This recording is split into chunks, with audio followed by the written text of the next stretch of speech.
Hi, my name is Dr. Ross Hauser. Welcome to the Hauser Neck Center here at Caring Medical in Fort Myers, Florida, here with my esteemed colleague who's an amazing prolotherapist, but also an amazing mother of four. And we're going to talk about one of the conditions. Those are my two titles.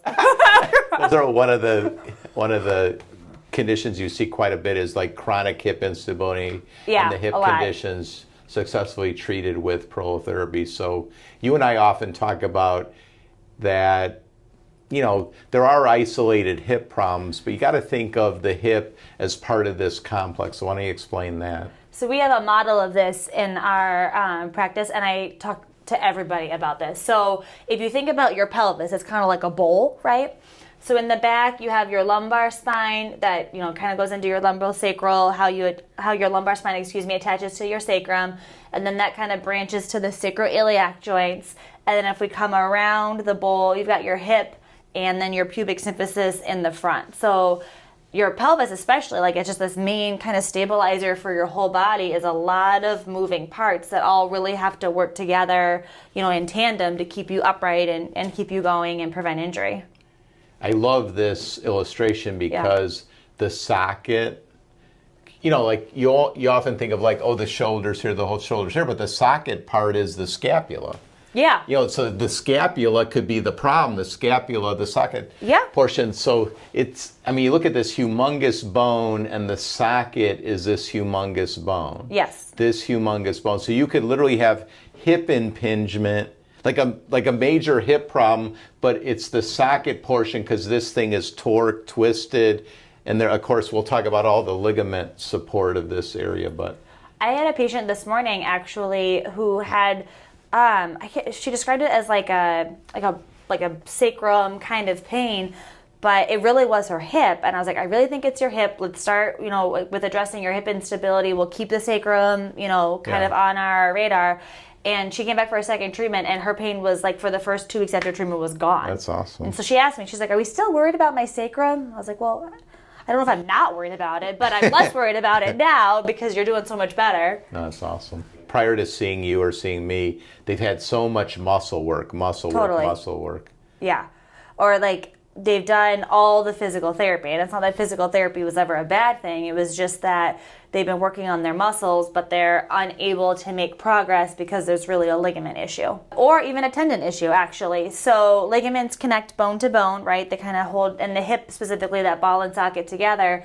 And then you have a lot of muscles that surround your hip. All those muscles will attach around the hip by a tendon, which can also get degenerated and become very, very painful as well. You know, since we're talking about it, here's the piriformis muscle. Then the sciatic nerve sometimes runs through it or whatever. Yeah. And then, you know, the people that we see with sciatica from piriformis syndrome, I know we're talking about the hip now, but since it's here, you know, they've had a lot of physical therapy. They've had chiropractic care. But as you see, this attaches to the sacrum. Mm-hmm. So then again, you could have sacroiliac ligament problem causing a piriformis problem.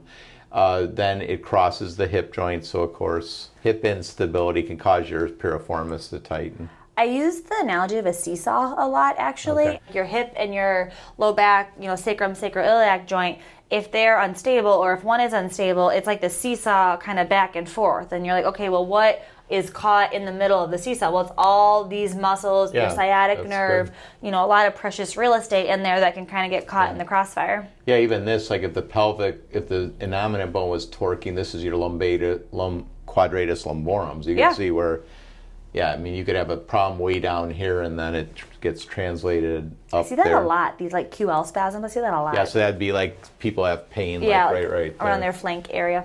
So you said think ligaments instead of tendons. So what do we see here? Well, so this is actually kind of a bare model of all the ligaments that kind of surround this whole pelvic ring that I was describing earlier, where you have like, these are like iliolumbar ligaments, and then they kind of go into sacroiliac ligaments. These are the ones that, the hip ligaments that hold your hip into the socket. And then you have like a big, you know, fibrocartilage pubic symphysis there to kind of stabilize the front of that pelvis.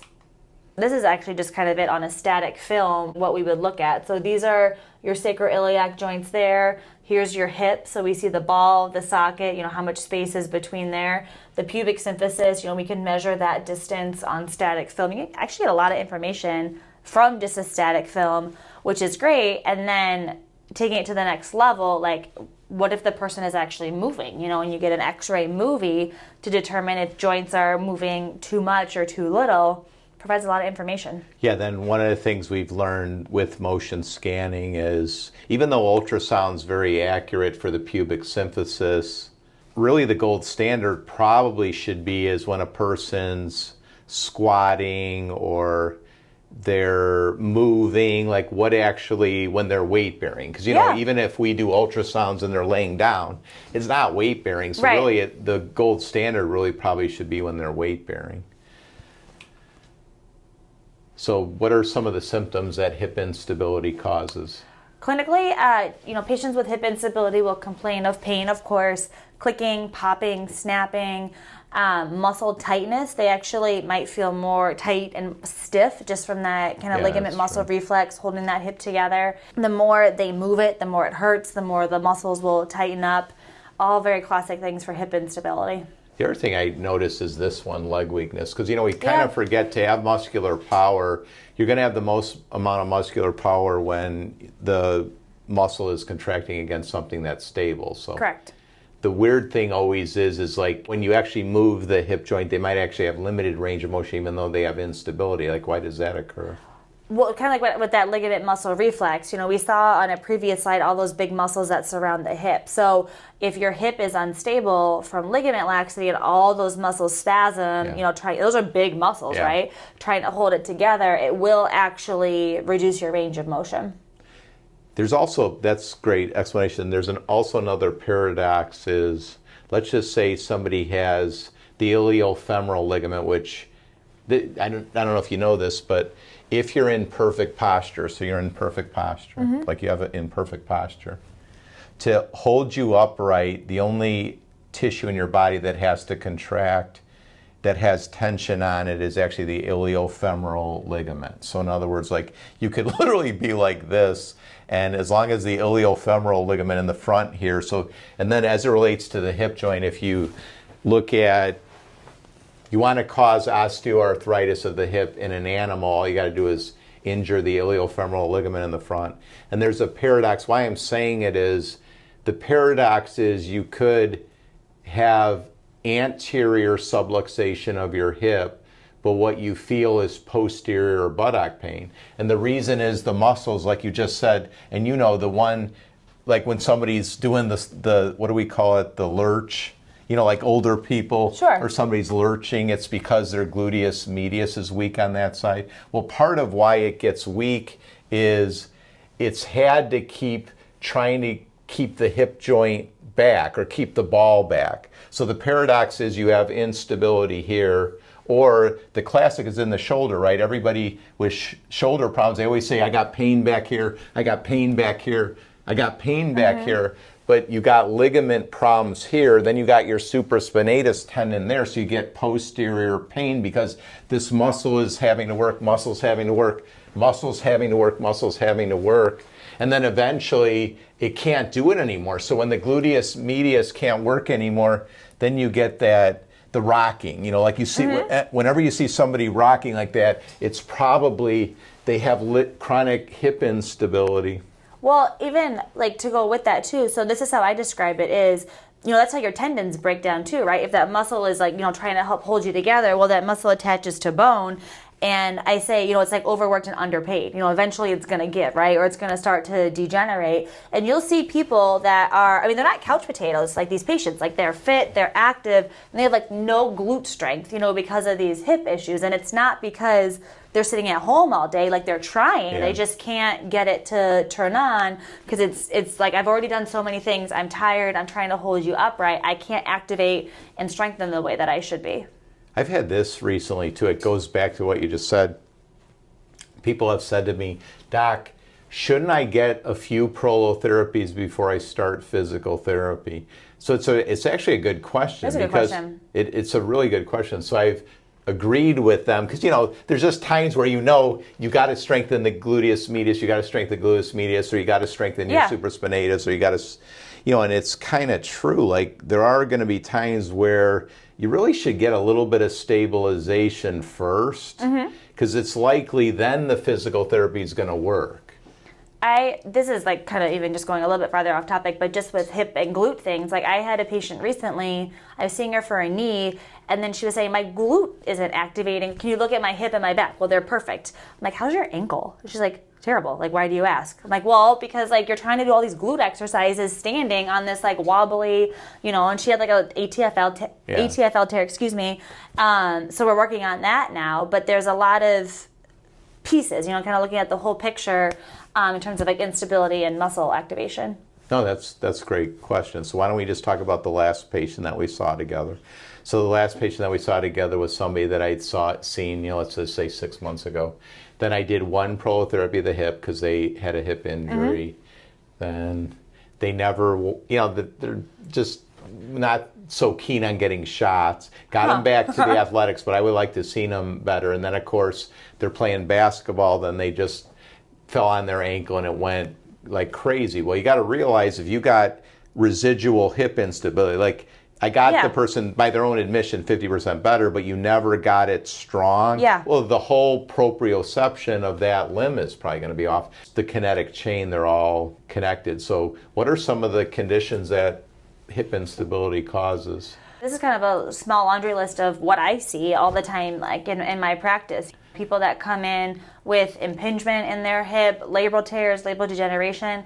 I saw a lot of that even just today. Iliopsoas syndrome, IT band tightness, hip bursitis. That's actually a very common one that I see a lot. People that have been diagnosed with hip bursitis, on their lateral hip, but really the bursa is fine. It's all a tendon degeneration issue. And what it all comes down to, if we want to keep it simple, is if the ligaments, what connect the bones together, like kind of the innermost stabilizer of your hip, if those are weak and they're injured and your hip is unstable, all the surrounding tissue is going to compensate in one way or the other, or they had a big force that tore their labrum, also stretched out the ligaments in the process, and it just kind of all snowballed. Yeah, no, exactly. And then, for anybody interested, we did do some papers on labral tears of the shoulder, labral tears of the hip, and prolotherapy works great for that. So then if there is a tear, you would normally inject them with PRP. Typically, yeah. Because it seems to glue it together better. And then inject all the way around the capsule with dextrose prolo typically. What about if somebody said to you they went to somebody else and they actually already got PRP into the labrum? So how would you answer that? Should they come in or not come in? I answer this question every day. Okay.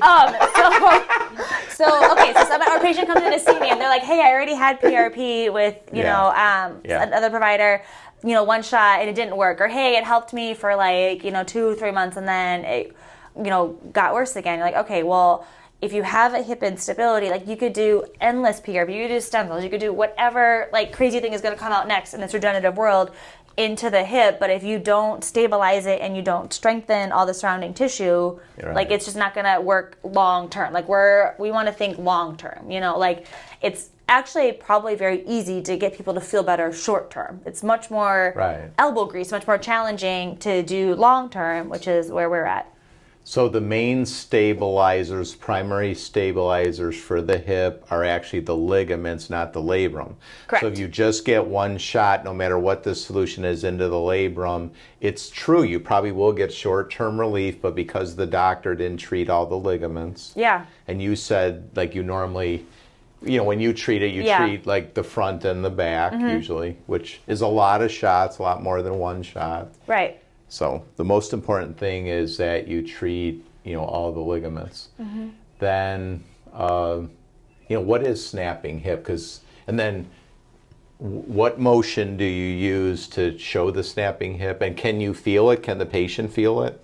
Most of the time, the patient comes in complaining of that. My hip is snapping, and then it's up to us to kind of determine where or what it is. So you can have them lay down and do a maneuver where you kind of have them slide their heel down their leg. And you can actually feel if it's snapping in the hip or even in the SI joint. You can kind of feel sometimes one or both.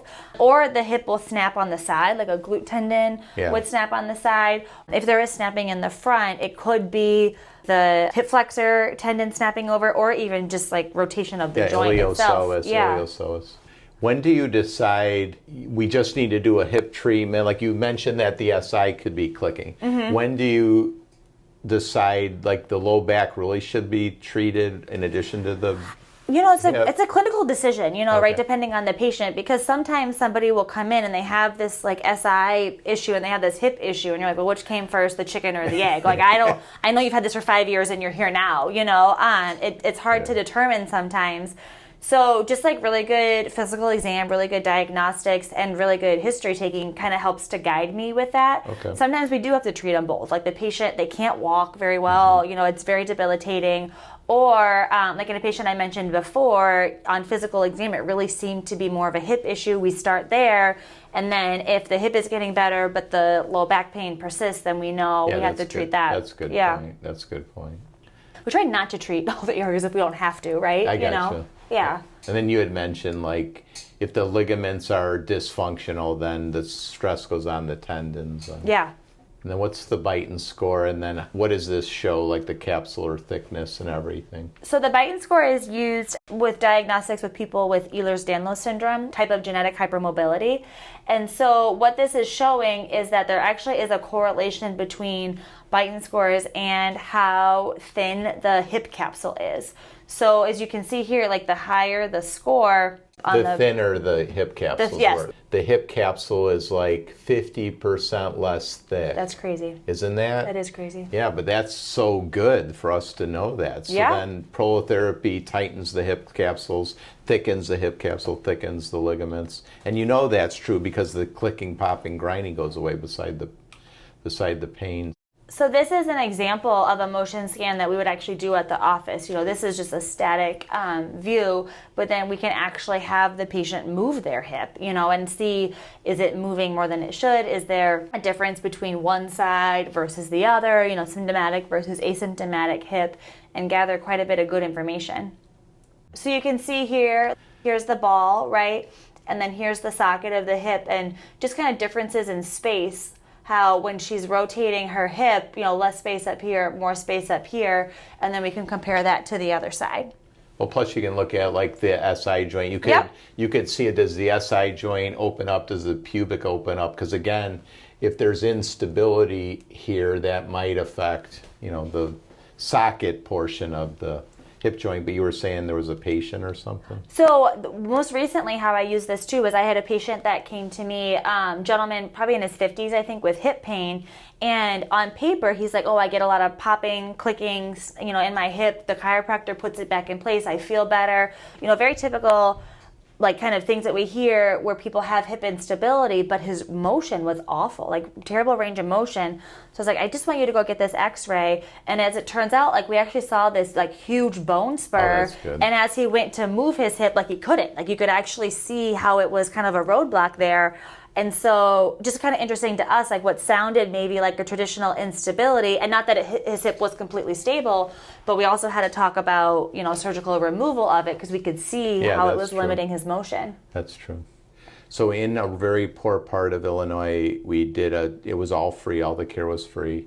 So when the clinic ended in 2005, we hired somebody and then they analyzed the data. So we had 61 hip patients, but it was a total of 94 hips. So some of the people, about half the people had bilateral hip problems. And basically, the study showed that the Prolotherapy, just with dextrose, not with PRP, it produced statistically significant results. So basically, the pain level starting on a scale of, it was actually 1 to 10. So the person is supposed to be 0 to 10.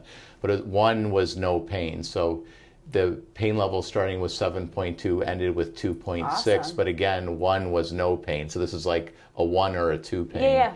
And then even you can see that 28 of the 61 patients either had no other treatment options that the other doctor said, or surgery was the only option.